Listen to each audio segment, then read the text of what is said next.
All right, we are now on to Chapter 5, Finance and Budgeting for Sport Facilities and Event Management.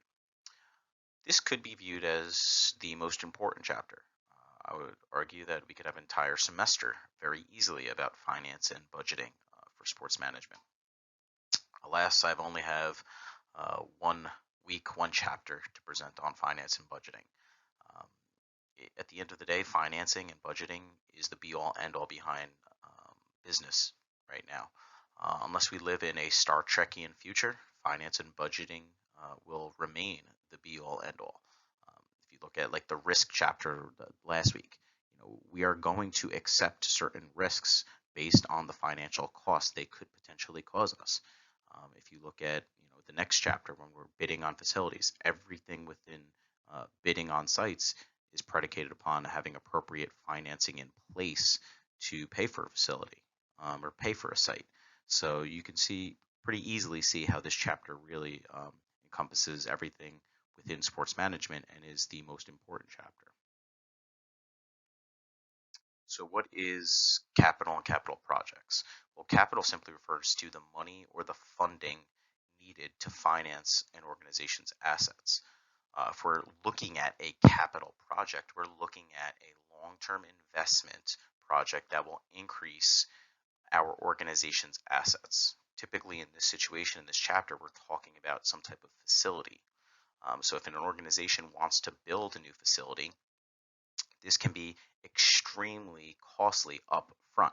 Up front, we have to lay out money to acquire land. We have to pay money up front for construction. We have to pay money up front for infrastructure development.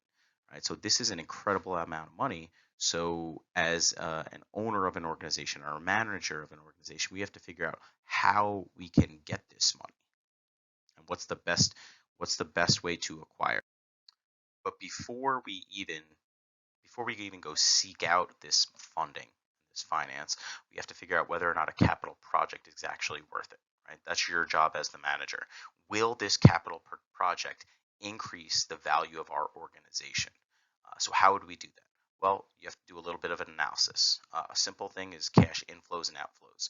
You could look at the potential cash inflows a capital project could bring in versus the potential cash outflows. And then from there, right, you can actually just simply, if you're a for-profit organization, you have to see how much, right, the cash inflows exceed the cash outflows. If it's a small increase, something like 1%, right, does it make sense for us to lay out all of this money up front? So another thing that the text doesn't really mention is, what is your recoup time? How long will it take you to recoup the investment on this capital project?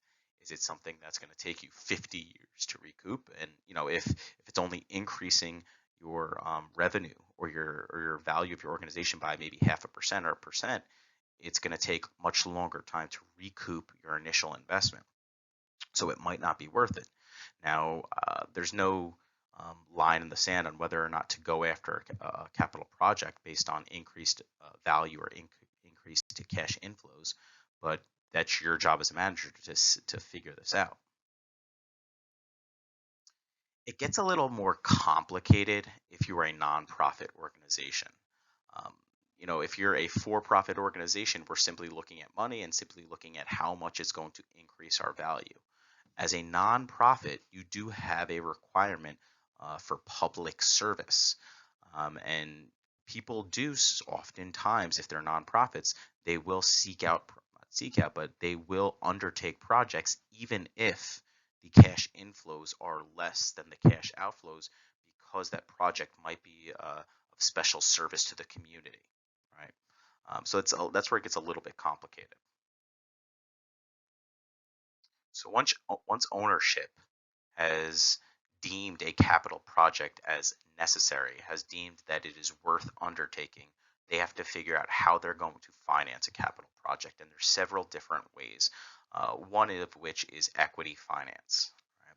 So there's several different forms of equity finance, and the most common thought of one is sale of stock. This is obviously something that's done in publicly traded companies all the time. But for sale of stock, individuals purchase ownership stake in the organization. You're given certain rights with this ownership stake. It could be rights to vote on certain things. It could be rights to be on a certain boards within an organization. We can say that in the sporting world, in sports management, this is not very common at all. In fact, the only sports team that is publicly owned in the four major sporting organizations is the Green Bay Packers in the NFL. And we could even say that not only is it not common, many of the major sporting leagues, they discourage sale of stock to the public. Now, the next form of equity finance is retained earnings. So when an organization is profitable, they can use some of their revenue to pay its shareholders in the form of a dividend, but they don't have to do that. What some organizations can do is they can reinvest some of that profitability into the company, and we would call that retained earnings. They want to improve the company. Another form is gifts, and gifts are a little different in that really for gifts it only works for non-for-profits, because a lot of non-for-profits can seek out gifts from people because certain people can give money. If somebody gives money to an organization, specifically a non-for-profit, they can use that as a tax write-off, lowering their taxable income for the IRS. This is very, very common.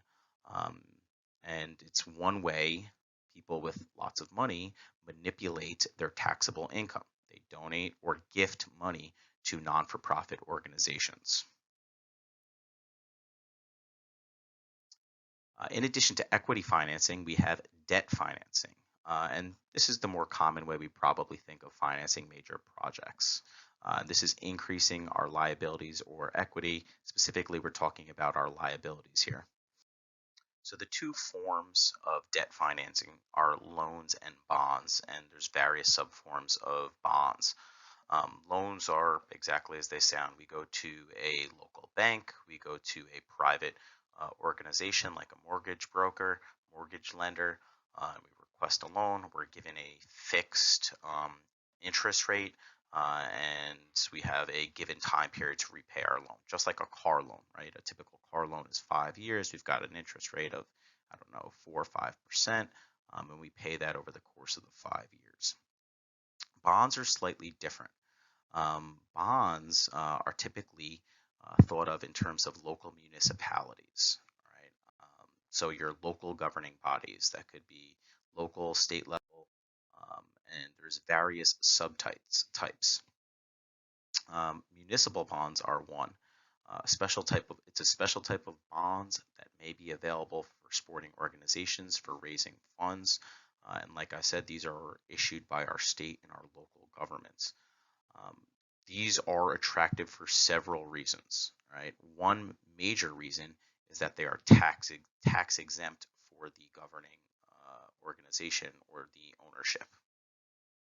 So in addition of municipal bonds being tax exempt, some of the other major benefits are that the total cost of the project is essentially lowered because interest rates are usually much lower on municipal bonds than they would be for private or bank loans. This is simply because the municipalities, the government, is much more guaranteed than some sort of private company. So that's why they have lower interest rates. In addition, what sometimes and often happens is when you enter a contract or an agreement with a local municipality, typically there might be a sharing of construction costs, right? So maybe the local municipality absorbs some of the construction costs. But what doesn't happen is the revenues from that capital project or that facility, those are not shared. So not only do you have lower interest rates, but you also have lower construction costs possibly, and you're still bringing in the same amount of revenue. So this is a very, very attractive way to finance a capital project.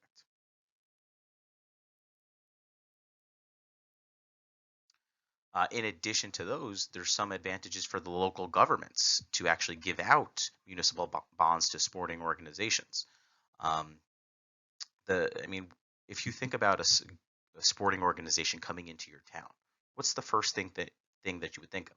Oh, it's exciting. We can actually go to games. We can go to events with our family, with our friends. And when people go to events like this, people spend money. So when sporting organizations come into towns, they increase the economic development by just simply being in that town. There are three types of municipal bonds.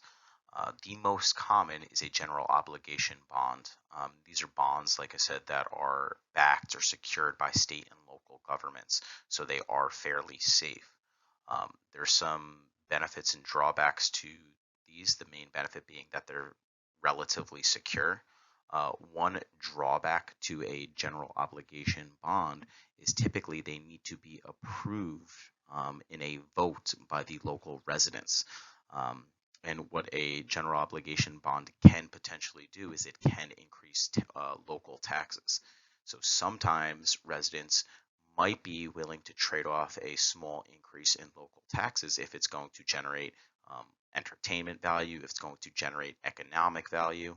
Um, but if they see it as the entertainment or the economic value being very low, and that increase in taxes being too high, this is one reason why they would vote against a general obligation bond.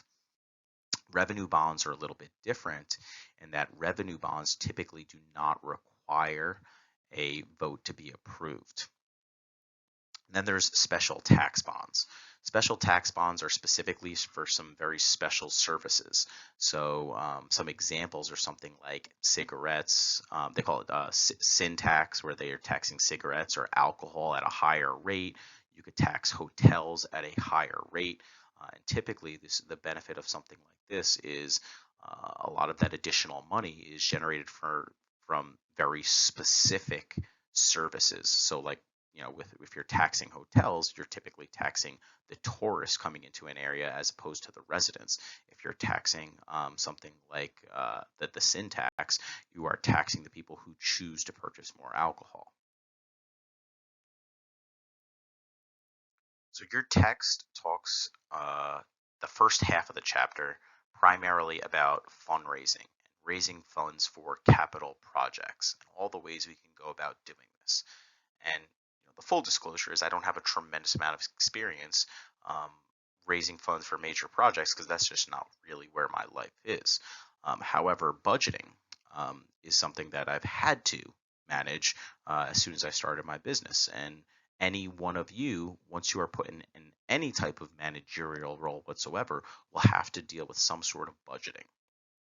The budget is a key component of any organization's financial management, or you could just say financial health. If you don't have an appropriate budget aside, how do you know if your organization is in a good position financially or financially healthy? Are you just guessing we're making money? How are you knowing these things? And that's really what a budget does. It refers to any activities ongoing that are necessary to maintain the current capabilities of the organization, the ability to produce, sell, and service its core products.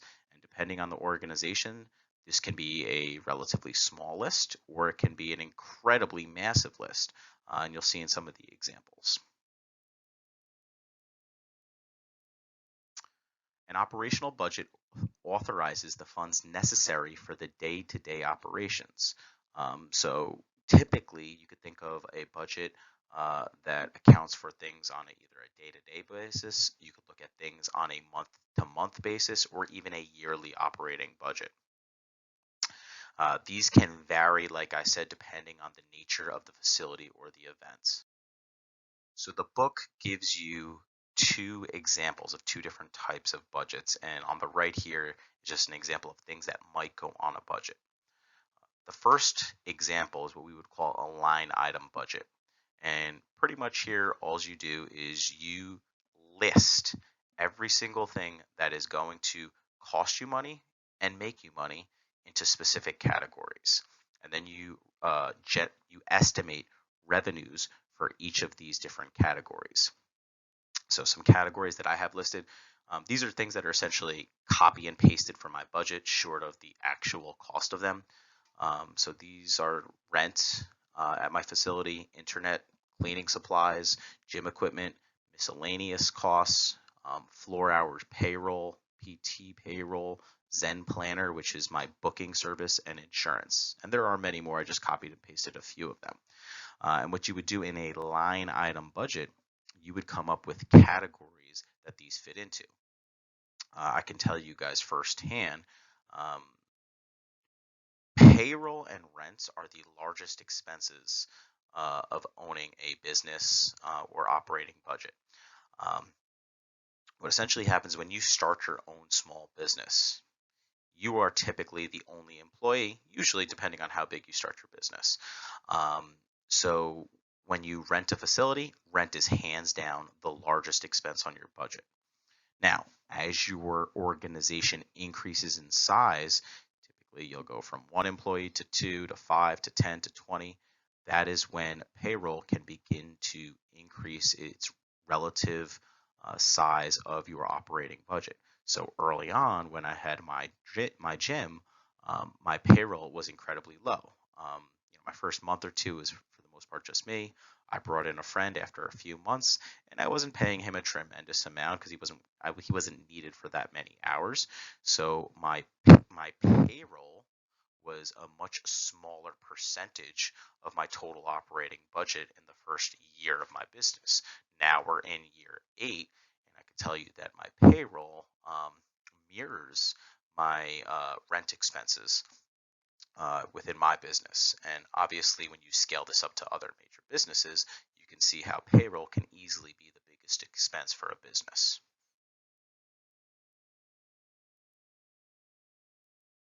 The second way in which you can develop a budget is what we would call a program budget. And essentially here what you do is you allocate funds based on specific programs within a company or project. If you think about it, this is clearly a budget that's meant more for larger scale projects or events or organizations. So if you look at something like me putting on a very small local 5K, most likely we're probably going to have just a line item budget. However, if you're thinking about major events, let's say something like, I don't know, the cost of operating our local sports team stadium. We have a local minor league baseball team about 10, 15 minutes from where I live. They have their own stadium, right? They probably have a program budget because there are many different areas or subcategories of that company, right?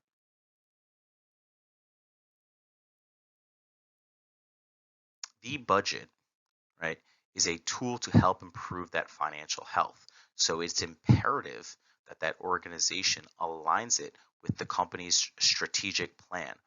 Where do we see this company going? What is the goal of this company?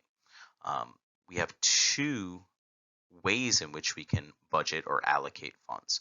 One is called incremental budgeting, where essentially owners or management makes an allocation of funding based on the previous year's allocation. So if you're that stadium, maybe you guys allocated, I don't know, whatever it was, $1 million for that prior year, and you see that there's going to be an increased attendance, so we need to increase security. In addition, we want to increase our spending for marketing, so maybe we increase our allocation by about 5% or something along those lines. So that would be incremental budgeting. The other form of budgeting, which is much less used, is what we would call zero-based budgeting. And here, right, what we would do is we evaluate every single spending decision. Right? Actually, let me back up. What we do is we start the year with no budget, right? We start the year with zero budget, and managers look at every single spending decision, and we figure out or assess whether or not any type of expense is going to be profitable. Every single expense must push the organization forward in terms of profitability, right? Now, zero-based budgeting is extremely difficult to do, and if you think about it, this is essentially a form of micromanagement. Every single person in the organization needs to micromanage their decisions, and they need to make sure that their decision is in the best interest of the company's profitability. And it's much harder to do this. So, in essence, zero-based budgeting isn't as common because it's much more difficult to do. Um, and it's usually used in conjunction with the other budgeting method. Right? So that's finance and budgeting. Again, there's much more to this, but this at least gives you general overview.